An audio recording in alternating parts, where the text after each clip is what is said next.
Good day, everyone. Today we'll be continuing our discussion further with electrostats. Today we'll be discussing some very basic problems given in H.C. Verma, that is Concepts of Physics Part 2, with dealing with Coulomb's law. Now, these are very basic problems so that you become familiar with Coulomb's law. So, let us see a very popular problem which is discussed regarding Coulomb's law. So, the question says that two charges, two charges, two charges, 2 into 10 to the power minus 6 coulomb, which are 2 into 10 to the power minus 6 coulomb, and 1 into 10 to the power minus 6 coulomb are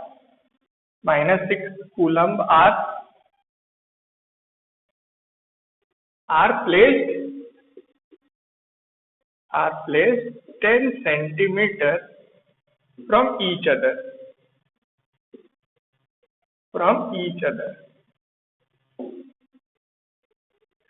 Now they will ask you, वो आपसे पूछेंगे where should a third charge be placed, एक तीसरा charge कहाँ पे रखा जाना चाहिए so that it experiences no force or no electrostatic force because of these two charges. So वो आपको ये भी नहीं बताएंगे कि what charge you have to keep, and they will ask you where should it be placed so that it experiences no force because of these two charges. So let us start with this thing. So suppose if they are not telling you what charge is to be kept, you can choose any charge. It can be a positive charge, it can be a negative charge. आप जो charge लेना चाहे ले सकते हैं. So you can take any charge. Suppose this charge is 2 into 10 to the power minus 6 coulomb, and this charge is 1 into 10 to the power minus 6 coulomb. These are the values which are given, and the distance between them is what? 10 centimeter. Now, अगर मैं तीसरा कोई भी charge रखना चाहूँगा, if I want to keep a third charge, what are the locations available? क्या क्या location जगह क्या क्या मिलेगी मुझे?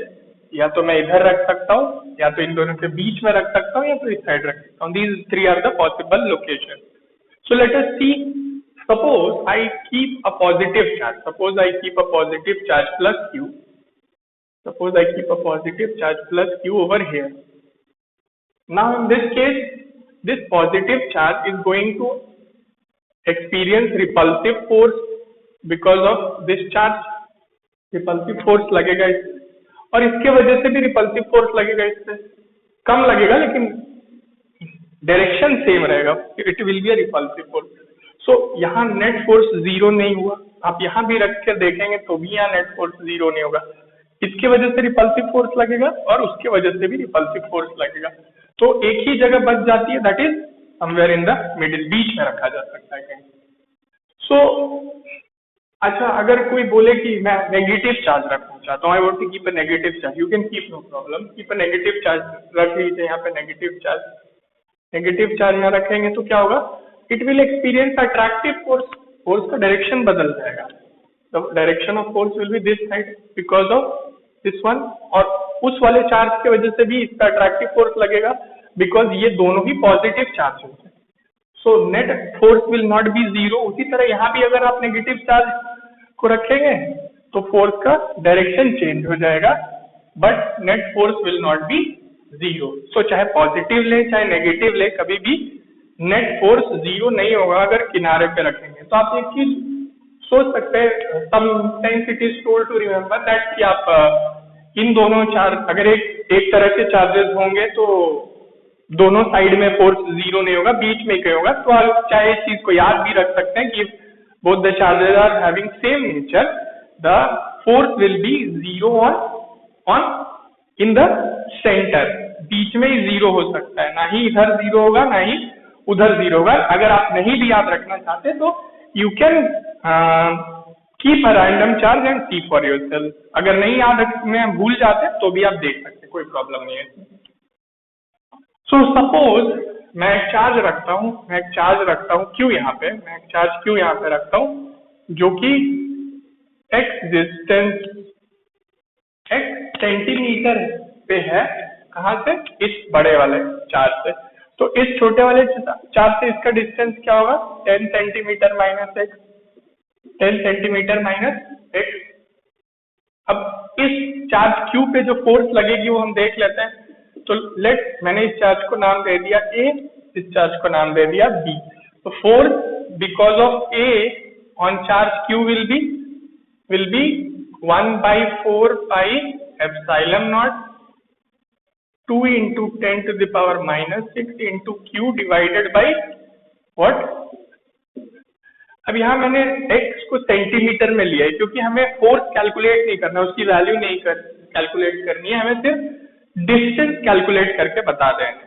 अगर मुझे मैग्नीट्यूड चाहिए होता, फोर्स की वैल्यू चाहिए होती, तब मुझे यहाँ मीटर में फोर्स को अज्यूम करना होता और इस सेंटीमीटर को किसमें कन्वर्ट करना होता? मीटर में। लेकिन अगर यहाँ नहीं भी करेंगे तो भी इस क्वेश्चन के लिए that is not required. But if you are asked value of force then you have to keep it in metres only. Similarly, force because of charge B will be how much? 1/4 pi epsilon naught 1 into 10 to the power minus 6 into Q divided by 10 minus x का whole square. Now, as you can see, अगर आप देखेंगे तो force इस Q पे किधर, इस बड़े वाले चार्ज या 2 into 10 to the power minus 6 जो चार्ज है उसकी वजह से फोर्स किधर की तरफ लगेगा? रिपल्सिव होगा, क्योंकि मैंने पॉजिटिव चार्ज रखा था, this Q is the positive charge, तो इस डायरेक्शन में फोर्स लगेगा। उसी तरह B पे जो चार्ज रखा है उसकी वजह से फोर्स किधर लगेगा? ऑपोजिट डायरेक्शन में।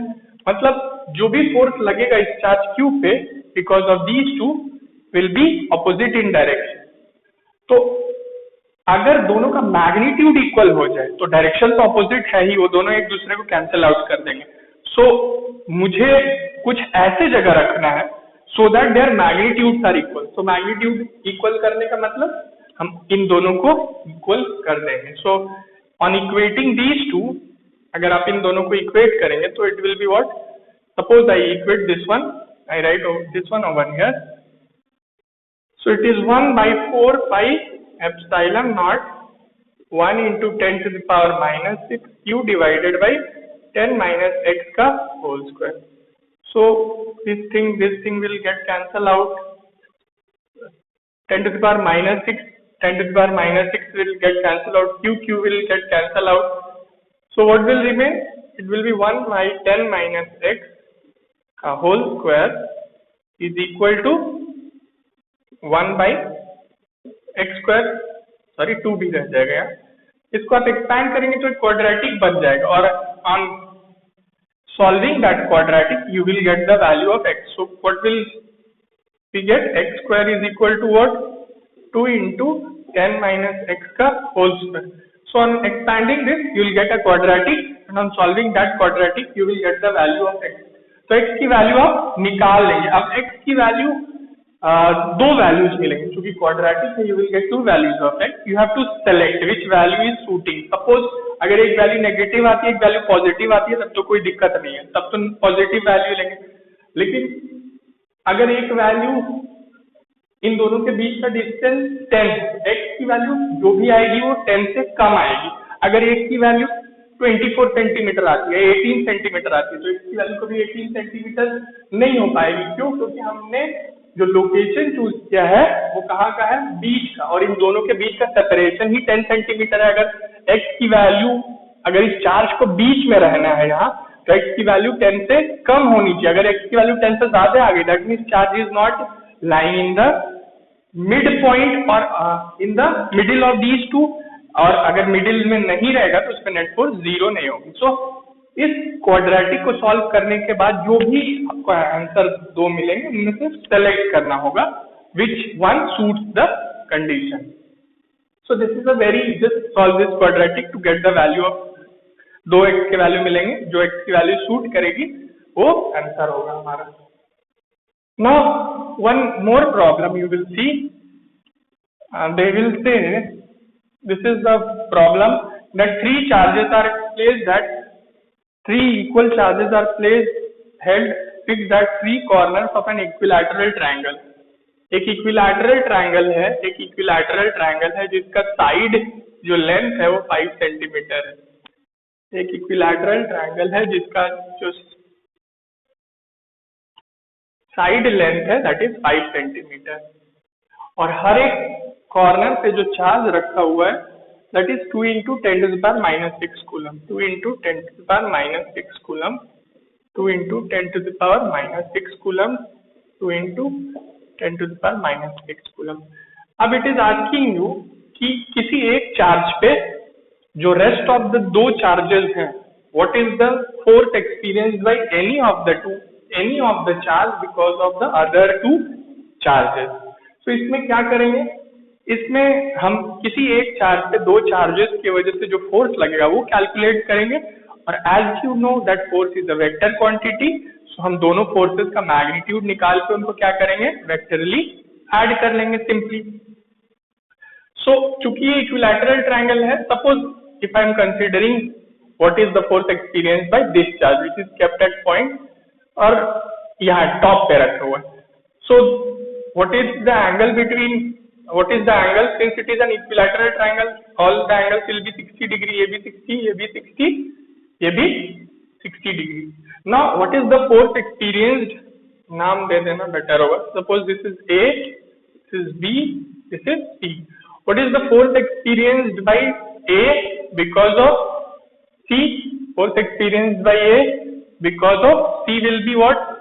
1/4 pi epsilon naught, 1/4 pi epsilon naught Q1 into Q2, दोनों Q सेम है, तो 2 into 10⁻⁻6 का होल स्क्वायर कर सकते हैं, ये 1/4 pi epsilon naught Q1 into Q2 divided by distance of separation between them, 5 centimeters converted into meters, so it is around 0.05 meters का whole square.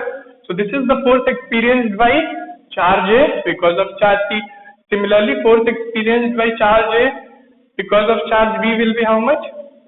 1/4 pi epsilon naught. Then product of the two charges, that is 2 into 10⁻⁻6 whole square divided by 0.05 whole square. Distance of separation भी same रहेगा. So you can see these two terms are exactly similar. Forces are equal. So इस पे जो A पे जो force लगेगा because of C will be directed along this thing. उसी तरह से B की वजह से जो A पे force लगेगा it will be directed along this line. And what is the angle between these two forces? Angle between these two forces will be how much? This is 60 degree. So this will also be 60 degree vertically. Opposite angles, you know. So you know these two forces. आप इनका magnitude जानते हैं. You know the angle between them. क्या net resultant force नहीं निकाल लेंगे? So net resultant force will be what? Net force will be what? Under root force experienced by A because of C, this whole square, plus force experienced by A because of B whole square, plus 2 into force experienced by A because of C into force experienced by A because of B into what? Cos of what? Cos theta, that is 60 degrees. Cos 60 is how much? Cos 60 degrees half होता है ना. So cos 60 and this 2 will get cancel out. So ये क्या हो जाएगा? FAC का square plus FAB का square, FAC into FAB. So these all are equal. FAC का whole square is equal to FAB का होल स्क्वायर, क्योंकि आप देख सकते हैं ये सारे टर्म्स इक्वल होंगे. And this will also be the whole square of this thing or whole square of this expression only. So ये सारे होल स्क्वायर आप सीधा बाहर निकल सकते हैं. Suppose if all these things are equal, I will write it as F only. तो क्या हो जाएगा ये? Under root what? F square plus F square plus 2 F square और cos 60 और ये 2 कट जाएगा तो F square. Okay. Now F can be taken out and root 3 will remain there. So it can be written as what? It can be written as F √3. So f की वैल्यू आप calculate कर लेंगे यहाँ 1/4 pi epsilon naught is how much? 9 into 10 to the power 9. This you know, you can calculate it and you have to multiply it with √3 which will give you the resultant or the magnitude of the force. So इसका magnitude कहाँ होगा? इसका magnitude कहाँ होगा? इस force का magnitude बीच में ही होगा कहीं. And since these two vectors are equal, ये भी F है, ये भी F है, दोनों ही फोर्सेस इक्वल है. So this vector will lie exactly between these two. This vector will lie exactly between these two. तो ये एंगल कितना होगा? किसी एक फोर्स के साथ जो एंगल रिजल्टेंट वेक्टर बनाएगा that will be 30 degree. That will be 30 degree. So magnitude will be F √3. F क्या है? F is दोनों सेम ही है, किसी को कैलकुलेट कर लेंगे 1/4 pi epsilon naught which is 9 into 10 to the power 9. इसका whole square divided by this whole square into √3 से मल्टीप्लाई कर लेंगे. We will get magnitude. What will be the direction? Since these two are equal, ये दोनों ही forces equal हैं, resultant will lie exactly in the middle. This complete angle is 60 degree. So resultant will lie at 30 degree with any of the two forces. So these are some of the very basic questions. These questions are basically involve vector calculation only. So kindly go through some of these basic problems. We'll continue our discussion further in the next class. Thank you so much.